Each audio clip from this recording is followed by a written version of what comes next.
Salom hurmatli investorlar va treyderlar. Tahliliy hamjamiyat aloqada System Guru Markets kompaniya haqida qisqacha ma'lumot bilan boshlaylik. Biroz keyinroq har bir ko'rsatkichni batafsil ko'rib chiqamiz. Agar kerak bo'lsa, videoni to'xtatishingiz mumkin. Ko'rib chiqilayotgan kompaniyaning barcha ko'rsatkichlari bilan yaqindan tanishishingizni taklif qilamiz. Endi biz korporatsiyaning asosiy ko'rsatkichlarini ko'rib chiqamiz. Ufte Mountains Insurance Tishker, Tim. Ko'rib chiqish 2025 yil 25 may holatidagi joriy ma'lumotlardan foydalangan holda amalga oshirildi. Tasnifiga ko'ra Guru Markets kompaniya Ufte Mountains Insurance pastki toifaga kiradi. Fair Exchange baholashda 5 ta tashkilot ishtirok etmoqda. Bu vakillik emas. Ushbu videoning oxirida buyurtma jadvalini qidiring. O'rganilayotgan kompaniya bo'yicha umumiy natija quyidagicha: 10 balldan 8 ball. Kichik toifa uchun o'rtacha ball 1,7 ballni tashkil qiladi. Agar kengroq qarasangiz, umuman bozor ichida. Biz butun bozor uchun o'rtacha natija 1,9 ball ekanligini ko'ramiz.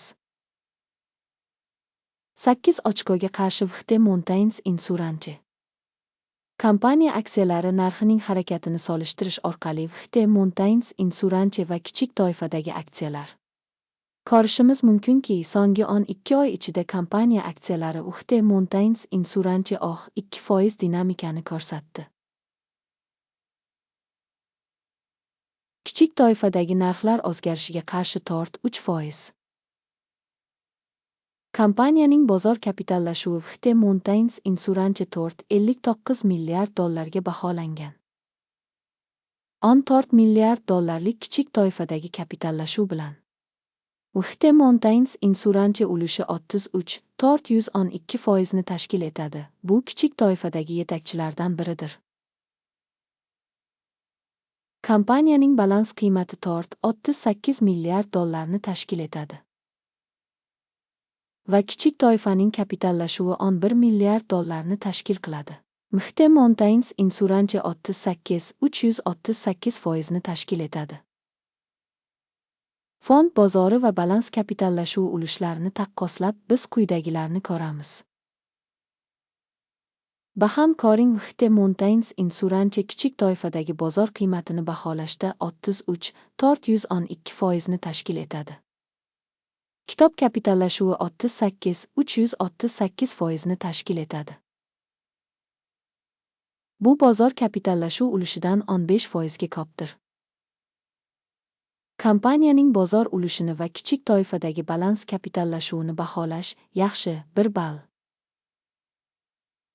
O'rganilayotgan tashkilot 657 milliard dollar qarz majburiyatlariga ega. Buxgalteriya kapitallashuvi bo'yicha moliyaviy majburiyatlar kompaniya kapitalining 15%ni tashkil qiladi. Kompaniyaning moliyaviy majburiyatlari reytingi yaxshi 1 ball. Kompaniyaning narx-daromad nisbati 167,5. Pastki kategoriya bo'yicha o'rtacha ko'rsatkich 562,5 ni tashkil etadi. Bu kichik toifaga nisbatan 70% ga past. Kichik toifadagi tashkilotlar bilan solishtirganda bozor narxining daromadga nisbatini baholash juda yaxshi 2 ball. So'nggi 12 oydagi foyda 27 million dollarni tashkil etdi. Kelgusi 12 oylik foyda 296 million dollar bo'lishi kutilmoqda. Kichik toifaga nisbatan kutilayotgan kelajakdagi foyda ko'rsatkichlarini baholash yaxshi 1 ball. Kompaniya qiymatining daromadga nisbati 2,1 ni tashkil qiladi. Kichik toifadagi o'rtacha ko'rsatkich 2,8 ni tashkil etadi. Bu kichik toifadagidan 25% ga past. Bozor qiymati va daromad nisbatlarini pastki kategoriya ko'rsatkichlari bilan solishtirganda baholash yaxshi 5 ball. Oxirgi 12 oydagi daromad 270 million dollarni tashkil etdi. Kelgusi 12 oylik kelajakdagi daromad 140 million dollar bo'lishi kutilmoqda. Rejalashtirilgan kelajakdagi sotish ko'rsatkichini kichik toifadagi ko'rsatkichlar bilan taqqoslaganda baholash yaxshi 1 ball. Marginallik 1-3% ni tashkil etadi. Kichik toifadagi o'rtacha OH 5% ni tashkil etadi. Kichik toifadagi o'rtacha ko'rsatkich va kompaniyaning ko'rsatkichlari o'rtasidagi farq OH 8% ni tashkil qiladi. Pastki kategoriya ko'rsatkichlari bilan solishtirganda rentabellikni baholash yaxshi OH 5 ball. Kompaniyaning kichik toifadagi xodimlar soni bo'yicha ulushi 15-383% ni tashkil etadi. Bu bozor kapitallashuvi ulushidan 117% ga kam. Kompaniyaning bir xodimiga to'g'ri keladigan bozor kapitali miqdori $5139 ni tashkil etadi. Pastki turkumda esa $2366,000 bor. Kichik toifadagi o'rtacha ko'rsatkich va kompaniya ko'rsatkichlari o'rtasidagi farq 117-2% ni tashkil etadi. Bir xodimga to'g'ri keladigan bozor kapitali hajmini kichik toifadagi ko'rsatkichlar bilan taqqoslaganda baholash otish mumkin OH ball. Yakka tartibdagi xodimga to'g'ri keladigan foyda miqdori $37,000 ni tashkil etadi. Pastki kategoriya uchun o'rtacha tort $2,000 ni tashkil etadi. Va kichik toifadagi o'rtacha ko'rsatkich va kompaniyaning ko'rsatkichlari o'rtasidagi farq 630% ni tashkil qiladi.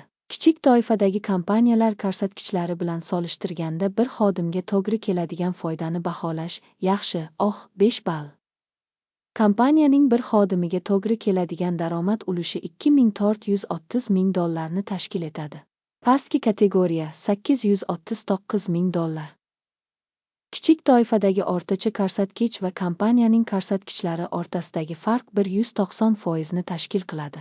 Kichik toifadagi kompaniyalar ko'rsatkichlari bilan taqqoslaganda kompaniyaning har bir xodimiga to'g'ri keladigan daromadni baholash yaxshi OH 5 ball.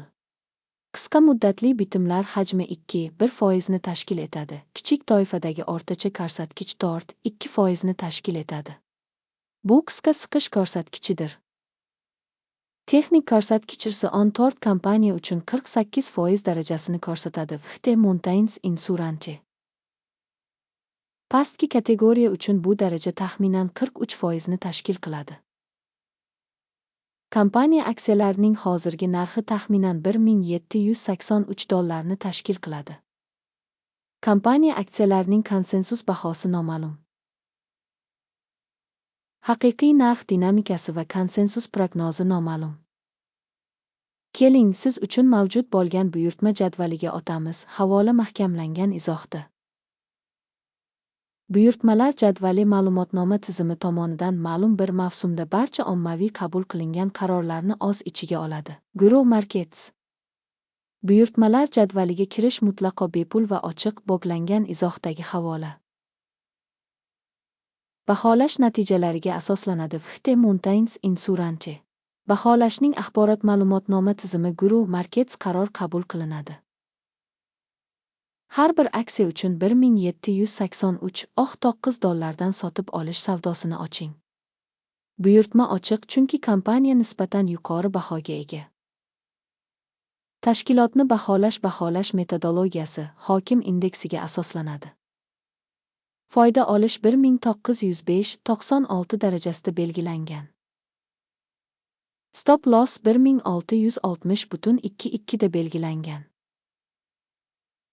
Agar buyurtma foyda olish yoki zararni to'xtatish bilan yopilmasa, keyin buyurtma 2025 yil 24 iyundagi birja sessiyasi natijalariga ko'ra avtomatik tarzda o'rnatiladi.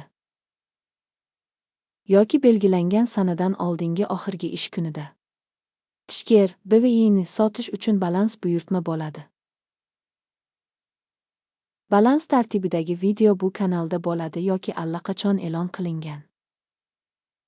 Buyurtmalardan birortasi yopilgan taqdirda asosiy yoki balanslash. Qarama-qarshi buyurtma yakuniy narxda belgilanadi. Ushbu videoni tomosha qilganingiz va yordam tizimidan foydalanganingiz uchun barchaga katta rahmat. Grow Markets.